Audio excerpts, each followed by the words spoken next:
Topic number 3 और आज का जो हमारा टॉपिक है वो linkage of biology with other fields of study. मतलब कि क्या लिंक है दूसरी जो फील्ड है बायोलॉजी का उनसे, या बायोलॉजी का उनसे क्या लिंक है अदर फील्ड से। ठीक है, तो आप इसको दूसरा नाम भी दे सकते हैं, relationship of biology with other field of study. ठीक है, लिंकेज और रिलेशनशिप एक ही चीज़ है।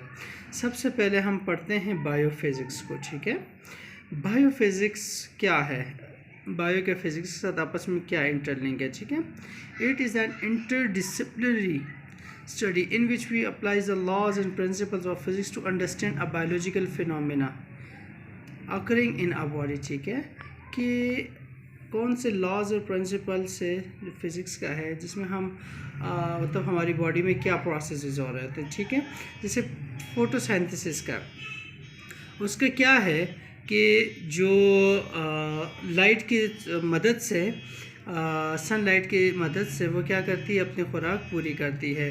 Photo means light and synthesis means to manufacture, जो चीज़ लाइट से तैयार की जाए।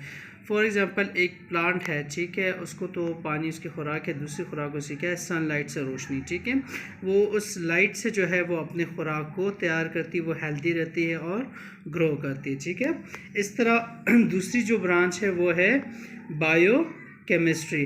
अब बायोकेमिस्ट्री में हम लोग क्या, जितने भी हमारे बॉडी में या जितने भी लिविंग ऑर्गेनिजम्स हैं, ठीक है, एनिमल्स हैं या ह्यूमंस हैं, उनकी बॉडी में क्या हो रहे होते हैं, बायोकेमिकल प्रोसेस हो रहे होते हैं। ठीक है, तो उनको क्या कहते हैं हम, बायोकेमिस्ट्री। फॉर एग्जांपल मैंने आपको प्लांट की एग्जांपल दी, वो उसमें फोटोसिंथेसिस का सिस्टम हो रहा होता है। ठीक है, प्रोसीजर हो रहा होता है। इसी तरह हम ह्यूमंस में या एनिमल्स में रिस्पायरेशन का प्रोसेस हो रहा होता है।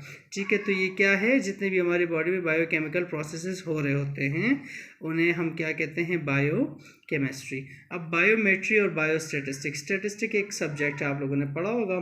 तो स्टेट्स में हम क्या पढ़ते हैं, प्रोबेबिलिटी, चांसेस वगैरह। ठीक है, या हम उस चीज़ को मतलब उस टूल्स को मैयर करते हैं। ठीक है, the study of biological phenomena by using statistical tools and techniques, statistical tool and technique use करते हैं। फॉर एग्जांपल अगर हम बात करें कि in this way we analyse and interpret the research data.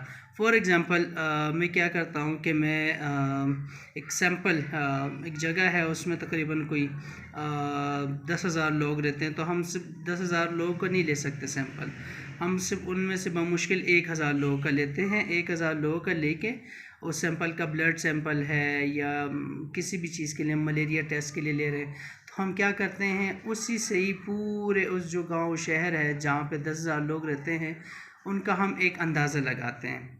क्या अंदाज़ा लगाते हैं कि 1,000 सैंपल में से कितने लोग बीमार हुए हैं, तो उसका स्टेट निकालते हैं। ठीक है, स्टेट निकालते हैं, परसेंटेज निकालते हैं। अच्छा, अगर 1,000 लोगों में से इतनी बीमारी है तो फिर 10,000 लोगों में से इतने लोग बीमार होंगे। स्टेटिस्टिक आप लोगों ने पढ़ी होगी। अच्छा, फिर बायो इकोनॉमिक्स, इकोनॉमिक्स भी एक सब्जेक्ट है। ठीक है, इकोनॉमिक्स बड़ा रोल प्ले करती है बायो में।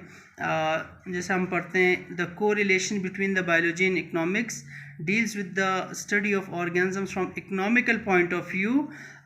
Bio economics scientist calculate and compare the cost and profit of the biological project. ठीक है, कॉस्ट और प्रॉफिट, ठीक है, दो अलग चीज़ें। कॉस्ट, क्या रकम लगी है किसी चीज़ पे, और उसने कितना मुनाफा किया है। ठीक है, जैसे फॉर एग्जांपल इन्होंने दिया हुआ प्रोडक्शन ऑफ क्रॉप्स। ठीक है, एक क्रॉप से उसकी प्रोडक्शन पे कितना खर्चा आया और उसने कितना जो है वो क्रॉप्स दिए हैं। ठीक है, फॉर एग्जांपल एक फार्म है, उसमें गंदम की वो हो रही है, मकई की।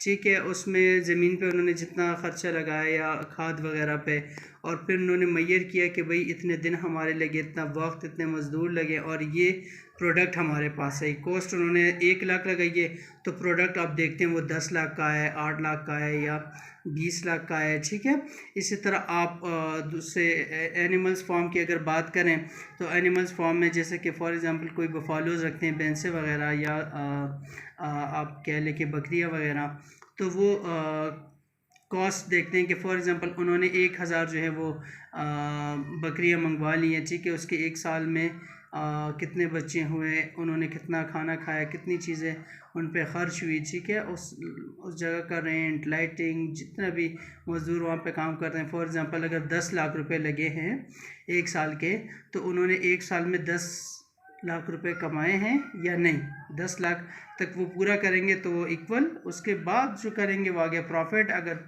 कम लेस की है तो फिर लॉस, ठीक है। इसके बाद हम आते हैं बायोजियोग्राफी की तरफ। बायोजियोग्राफी क्या है? Bio means life, Jio means earth and graphy means नक्शा, जिसे हम उर्दू में नक्शा कहते हैं, ठीक है।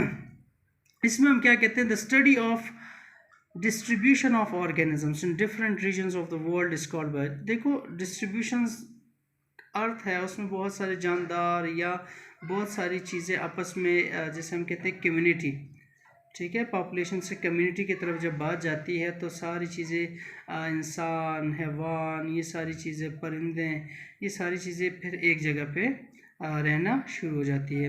Various organisms are found in various regions of the world. लेकिन कुछ चीज़ें ऐसी होती है जो कुछ खास जगहों पे पाई जाती है, वो हर जगह नहीं होती। इन्होंने पोलर बेयर की एग्जांपल दिया गया, हम पढ़ेंगे।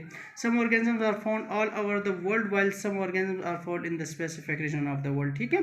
कुछ चीज़ें ऐसी होती है जो बहुत ख़ास जगहों पे रहती हैं, लेकिन कुछ चीज़ें ऐसी होती हैं, कुछ एनिमल्स, कुछ प्लांट्स, कुछ बर्ड्स, जो कि दुनिया के हर रीजन में पाती है। जैसे इन्होंने कहा कि पोलर रीजन जो है वो सिर्फ कहाँ पे फाउंड होता है?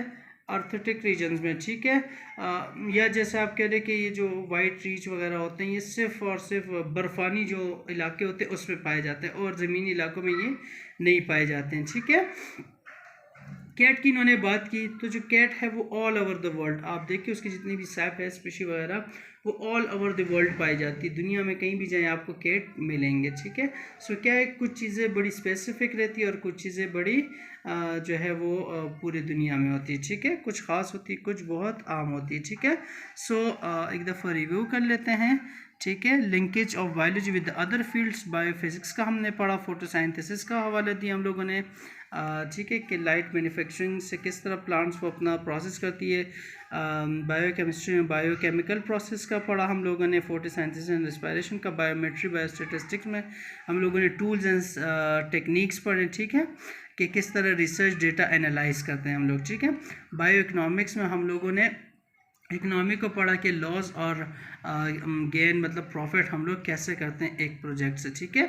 और बायोजियोग्राफी में हम लोगों ने क्या कहा कि कुछ चीज़ें बड़े ख़ास होती हैं, कुछ चीज़ें बड़ी आम होती हैं। फॉर एग्जांपल कैट का हमने देखा कि पूरी दुनिया में है, और पोलर बेयर जो है वो सिर्फ आर्कटिक रीजन में है, ठीक है।